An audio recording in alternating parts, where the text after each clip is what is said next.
Assalamualaikum warahmatullahi wabarakatuh. Perkenalkan, nama saya Yuniar Nur Imamah, mahasiswa PPG Prajabatan Bahasa Indonesia Gelombang 2 tahun 2023 Universitas Jember.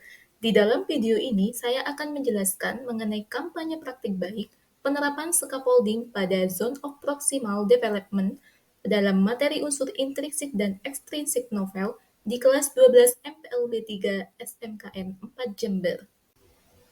Di dalam video ini terdapat tiga pokok pembahasan. Yang pertama, ringkasan intervensi terkait penerapan scaffolding pada Zone of Proximal Development.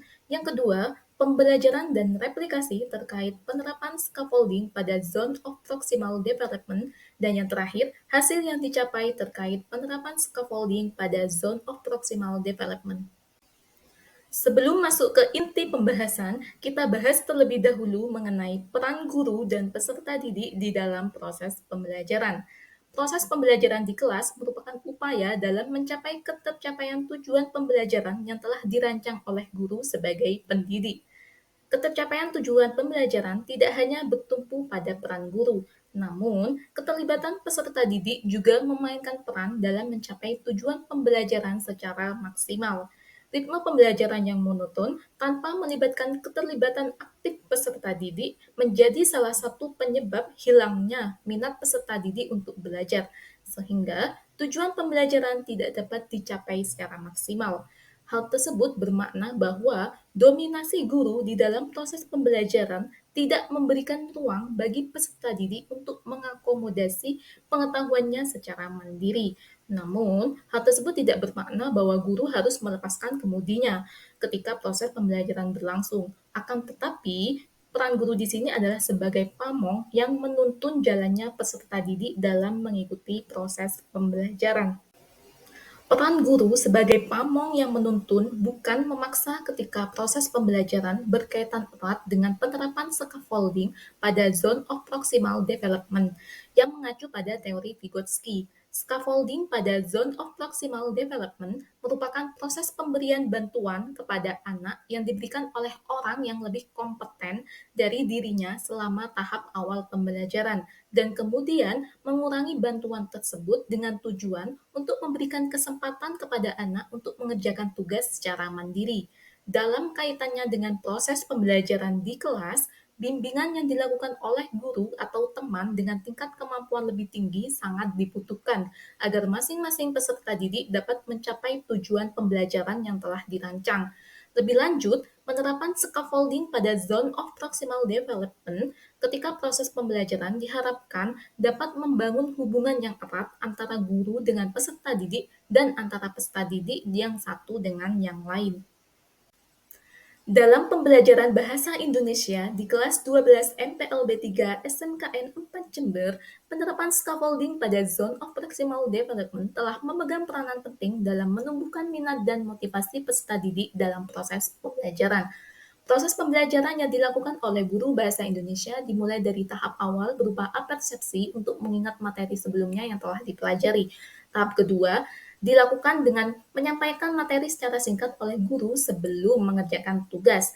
Tahap ketiga yaitu diskusi kelompok. Pada tahap ini, guru tetap membimbing peserta didik di dalam proses pengerjaan tugas jika terdapat hal yang belum dipahami oleh peserta didik. Selanjutnya, peserta didik mempresentasikan di depan kelas hasil pengerjaan tugas.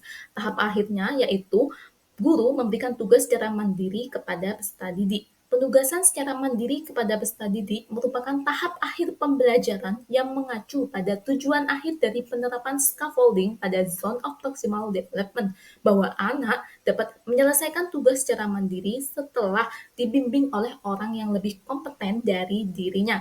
Berdasarkan hal-hal yang telah dipaparkan di atas, maka mahasiswa PPL tertarik untuk melaksanakan secara mandiri penerapan scaffolding pada Zone of Proximal Development.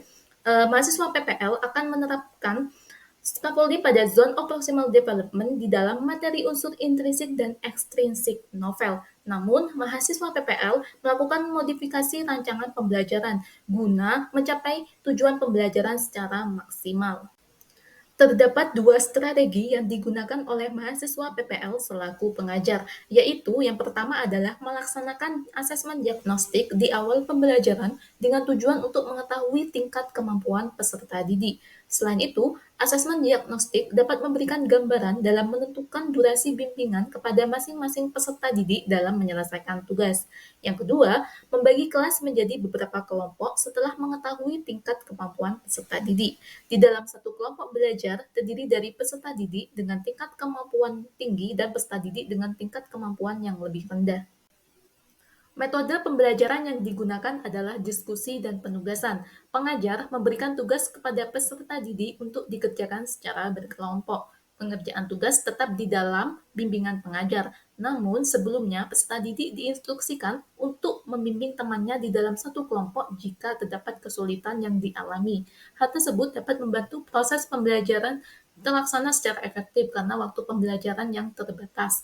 Setelah peserta didik mengerjakan tugas secara berkelompok, peserta didik diberikan tugas yang harus dikerjakan secara mandiri. Hal ini merupakan tujuan utama dari penerapan scaffolding pada Zone of Maximal Development di dalam proses pembelajaran, yaitu peserta didik dapat mengerjakan tugas secara mandiri setelah sebelumnya dibimbing oleh guru atau temannya. Terdapat beberapa hambatan yang ditemui ketika menerapkan scaffolding pada Zone of Proximal Development. Hambatan tersebut dikategorikan menjadi tiga, yaitu dari diri peserta didik, dari diri pengajar, dan dari materi atau tugas yang diberikan. Hambatan dari peserta didik yaitu berupa kakunya proses pembelajaran. Hal tersebut dikarenakan peserta didik masih belum terbiasa dengan penerapan metode scaffolding. Hal ini dapat terlihat dari peserta didik dengan tingkat kemampuan tinggi yang masih belum optimal dalam membimbing temannya yang kurang memahami pengerjaan tugas. Oleh karena itu, peserta didik dengan tingkat kemampuan tinggi mendominasi pengerjaan tugas dan cenderung mengerjakannya secara individu. Selain itu, peserta didik yang masih belum memahami materi pelajaran tidak memiliki inisiatif untuk bertanya kepada pengajar dan teman satu kelompoknya yang memiliki pemahaman lebih tinggi. Hambatan yang berasal dari pengajar, yaitu perkiraan waktu untuk membimbing setiap kelompok yang masih belum tepat. Hal ini menyebabkan hasil pengerjaan tugas oleh beberapa kelompok masih kurang tepat dikarenakan minimnya waktu untuk membimbing kelompok tersebut. Selain itu, penjelasan langkah pengerjaan tugas oleh pengajar masih terlalu cepat, sehingga beberapa peserta didik masih belum terlalu memahami jawaban terhadap tugas yang diberikan. Lebih lanjut, pengajar juga masih belum optimal dalam menginstruksikan peserta didik dengan tingkat kemampuan tinggi agar dapat membimbing teman satu kelompoknya yang masih kurang memahami materi.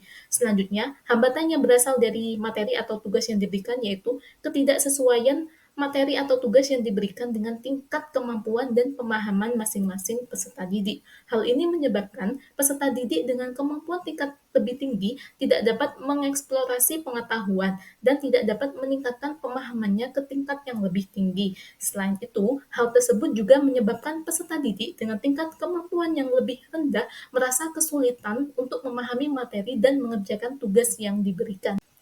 Hambatan-hambatan yang ditemui pada pertemuan ke-1 yaitu di materi identifikasi unsur intrinsik dan ekstrinsik novel mendorong mahasiswa PPL sebagai pengajar untuk melakukan perbaikan pada pertemuan kedua, yaitu pada materi analisis unsur intrinsik dan ekstrinsik novel.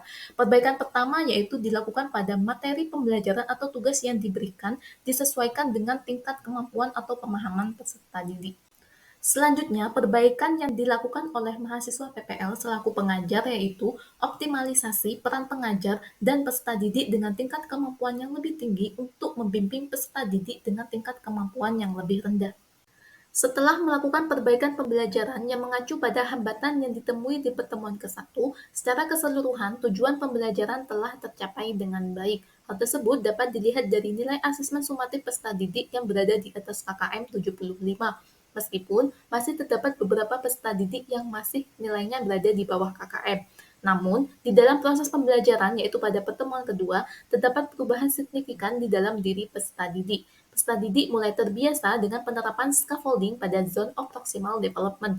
sehingga peserta didik yang kurang paham terhadap pengerjaan tugas tidak terlalu malu untuk bertanya kepada guru dan temannya yang mempunyai pemahaman yang lebih tinggi. Selain itu, bimbingan kepada peserta didik dengan kemampuan lebih rendah oleh pengajar dan peserta didik yang mempunyai tingkat kemampuan lebih tinggi dapat dilaksanakan secara optimal. Lebih lanjut, pengajar juga dapat mengalokasikan waktu dengan tepat untuk membimbing setiap kelompok dalam kegiatan pengerjaan tugas. Sekian, terima kasih. Itulah kampanye praktik baik penerapan scaffolding pada Zone of Proximal Development di kelas 12 MPLB 3 SMKN 4 Jember dalam materi unsur intrinsik dan ekstrinsik novel. Saya, Yuniar Nur Imamah, pamit undur diri.